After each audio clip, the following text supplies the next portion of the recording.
すべてが柔らかさにあふれていて、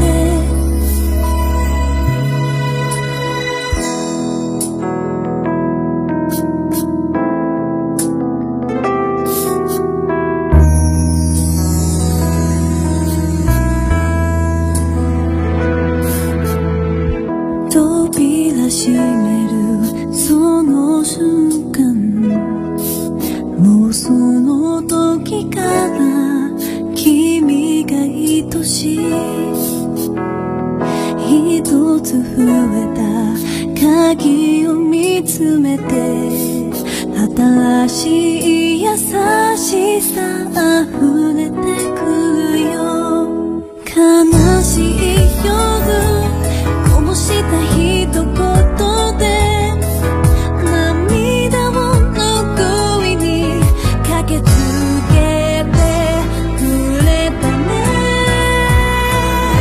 すべてが柔らかさにあふれていて、そばにいるだけでこんなにも幸せ。時の隙間を乗り越えて抱きしめ合えば、もっと暖かくなれるね。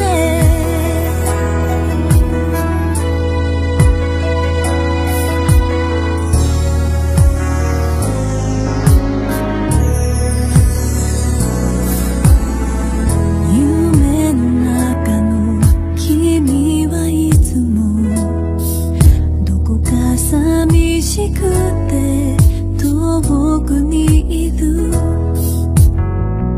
遥か夜空ふと見上げれば、三日月も片割れ探しているよ。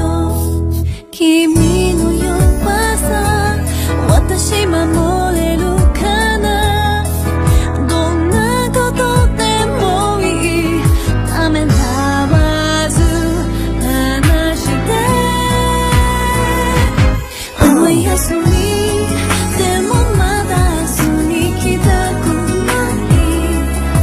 たまにこんで困らせても笑い合って、指の隙間を埋め合って寄り添い合えば、もっとたくましくなれるね。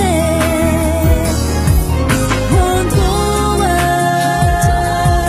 帰りたくない、ずっと一緒にいた。